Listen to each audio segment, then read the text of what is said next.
Look at that cover. Isn't that the coolest Empire cover ever? You got Jeff Goldblum, who is always cool, dressed up in that alien tentacle, and that alien is also cool. This cover is cool.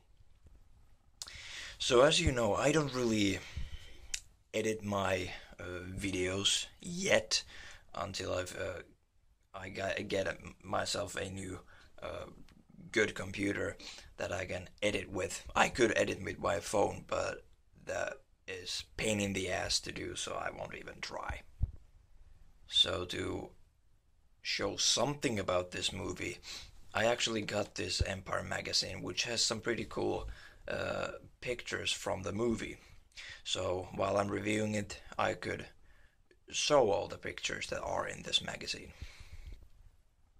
But as you know, these videos aren't really meant to be like watched. They're meant to be listened to. You could open a new tab and do something else while you're listening my review. But if somebody wants to watch this video, well, here's something to look at. So let's go. So here's the first picture. The first Independence Day was a nice throwback, 50s throwback. How could you say? Like throwback to the 50s. It had this classic feel of the 50s sci-fi movies, uh, but with uh, better special effects and with more, obviously, more modern look. And it was a huge hit, but it never got a sequel until now, 20 years later. And nobody asked. Nobody asked for it, honestly. I don't know anyone who would have been like, hell yeah, this is what I've been waiting for 20 years. Well, okay, Independence Day has its fans. I have to say that. I'm one of them, but I didn't really ask for a sequel because the first movie, I mean, it was just so big. It was an event movie. It didn't really need to continue the story, but hey, here's Independence Day Resurgence. So how was it? Actually, the idea was pretty interesting. Mankind used the technology of the aliens and started to enhance our weapons and other technology utilizing the more advanced alien technology, which now created this semi-futuristic 2016. That was honestly a really cool idea. I like the way they did that. So the story: aliens come back and want to kill us. That's it. That is really okay. They want to suck the Earth's core out so that our planet would die, and we have to stop them. That's it. The cool thing was that the old cast is back. Jeff Goldblum, Bill Pullman, no Will Smith, no Will Smith, but Brent Spiner, Jude Hirsch, um, and hey, it was directed by Roland Emmerich and produced by Roland Emmerich and Dean Devlin, just like with the first movie. The first movie isn't that great, so my expectations obviously were pretty low. I just wanted to be entertained for those 2 hours. This movie was like almost exactly 2 hours long. So, was I entertained? Yes, I was entertained. The movie is massive in scale. It is a lot bigger than the first movie. Some may say that it was way too big. It went way overboard. Uh, I don't know. I thought it was just cool to see this uh, spaceship that was like the size of the fucking Europe. It is a pretty big ship and it lands on Earth and just crushes all the cities. And it has its own gravity, so it like raises. Hey, wait a minute! I could, yeah, here it is. So it just like pushes the cities away. It has these big legs that grab the Earth's surface. So it has its own gravity, so that's why it sucks all those buildings up. If you've seen the trailer, uh, and it obviously creates a lot of destruction, a lot of cool looking destruction. Although this scene when this thing lands, it wasn't very long, but it looked really really cool, even though it was all CGI. But it was a really good looking CGI, so I won't complain. And yes, this is a CGI fest. Um, I can't deny that. The first movie was like the last really big movie to use so many practical effects, and this is like almost the complete opposite. Pretty much everything is CGI. The aliens are CGI. Obviously, all their ships are CGI. There were some sets. I actually remember when they were shooting the movie. I saw the sets, and there were like actual uh, ships, planes there. But yeah, I could see that the action was pretty much all CGI. But because it looked so good, the CGI was like top notch. Uh, it didn't bother me. Especially the aliens looked really good. Like, um, I don't know. I could even say that this is one of the best. Like, this film really had like one of the best looking CGI I've ever seen. I've not seen Warcraft, so I can't say if this actually looks better than that movie. But yeah, the CGI was really good. I just there was not a single moment I think in the movie that would have been an oh my god, that looks so fake, and that isn't really convincing. Everything was almost like really, these visual effects were really really good. Some people were worried that the movie would be too serious. Well, it's not too serious. It is still, I think, as humorous as the first movie. All the humor may not be that effective as in the first movie, but it's still tongue in cheek. It doesn't take itself too seriously, which is obviously a very good thing in this kind of movie. This is a summer blockbuster, so I don't want it to be like too serious because the first movie was so much fun. So there were these new actors. I'm gonna talk about them uh, more in the negatives section. This has all been positive right now, but yeah, especially this guy. I have to talk about him. I have a few things to say about him. These old guys, Jeff Goldblum, Brent Spiner, uh, Bill Pullman, charismatic old actors. They did their job well and were entertaining to watch. And these three were the reason why I wanted to see the movie. If they would have been in the movie, I wouldn't have watched it. And obviously are the strongest characters in the movie. So I said in the Independence Day review that there were some touching moments, some drama that worked. Well, there wasn't really anything in this movie that would have really affected me. But that one scene kind of worked, I think. Um, Dr. Oaken has a friend in this movie. Spoilers, spoilers now. His friend dies, and obviously Oaken is very, very sad, and that is kind of, touching. I was a bit moved there.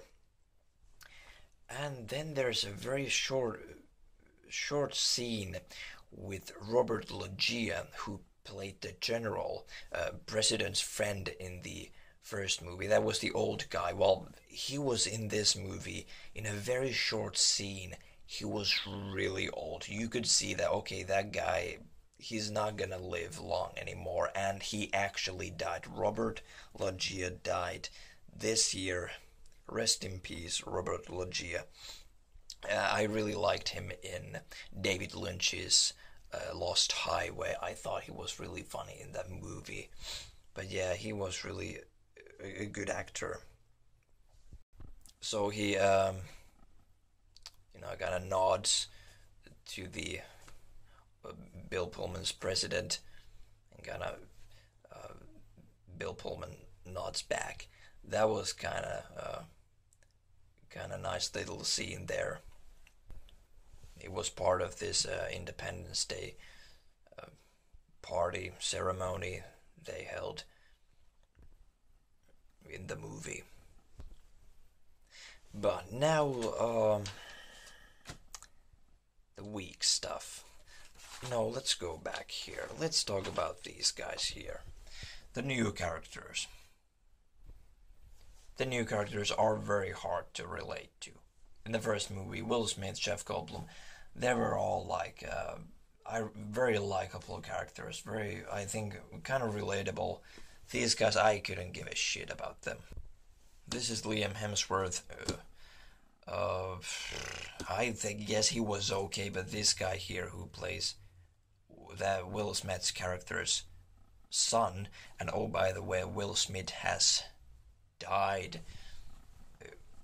in this movie's storyline. So this is the little kid from the first movie, now obviously grown up. This guy, I can't just remember his name. I don't really care, honestly. He was so forgettable. I don't know what the hell. Why? Well, obviously, he was in the movie for a reason, but they should have really tried to make this guy actually interesting. Maybe hire a better actor. He was wood. A big piece of wood. There was also a girl, Micah Monroe, who played President Whitmore's daughter. I guess he did an okay job on it. Again, I just couldn't care. Then David Levinson had a girlfriend, I think like French girlfriend. I don't know who that girlfriend was. She was, I think, supposed to be important character, and I don't know why the hell she was in the movie.